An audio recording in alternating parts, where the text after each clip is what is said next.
सोलापूर जिल्हा नियोजन समितीची महत्त्वपूर्ण बैठक सर्व लोकप्रतिनिधींच्या उपस्थितीत पार पडली। या बैठकीत जिल्ह्याच्या विकासाशी संबंधित अनेक महत्त्वपूर्ण विषयांवर निर्णय घेण्यात आला। सर्वप्रथम 11 फेब्रुवारी 2026 रोजी झालेल्या जिल्हा नियोजन समिती बैठकीच्या इतिवृत्तावरील अनुपालन अहवालास मान्यता देण्यात आली। त्यानंतर 2025-26 या आर्थिक वर्षातील जिल्हा वार्षिक योजनेच्या खर्चास मंजुरी देण्यात आली।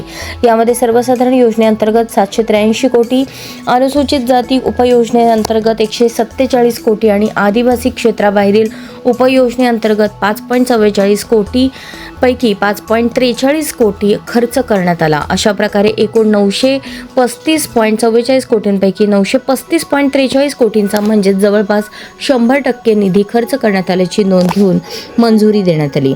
या बैठकीत 2026-27 या आर्थिक वर्षासाठीच्या जिल्हा वार्षिक आराखड्यालाही मंजुरी देण्यात आली।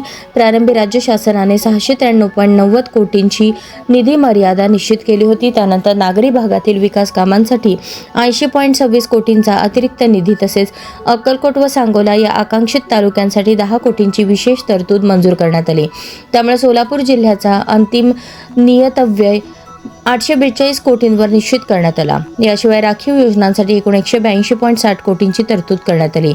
त्यामध्ये नाविन्यपूर्ण योजनांसाठी 29.47 कोटी, मूल्यमापन व संनियंत्रणासाठी 4.21 कोटी, शाश्वत विकास ध्येय सूक्ष्म प्रकल्पांसाठी 8.42 कोटी, महिला बाल विकासासाठी 25 कोटी, शालेय शिक्षण व क्रीडेसाठी 45 कोटी, दिव्यांग कल्याण व सक्षमीकरणासाठी 8 कोटी, गृह विभागासाठी 24 कोटी, गड किल्ले संवर्धनासाठी 24 कोटी, आपत्कालीन व्यवस्थापनासाठी 14.50 कोटींची तरतूद करण्यात आली।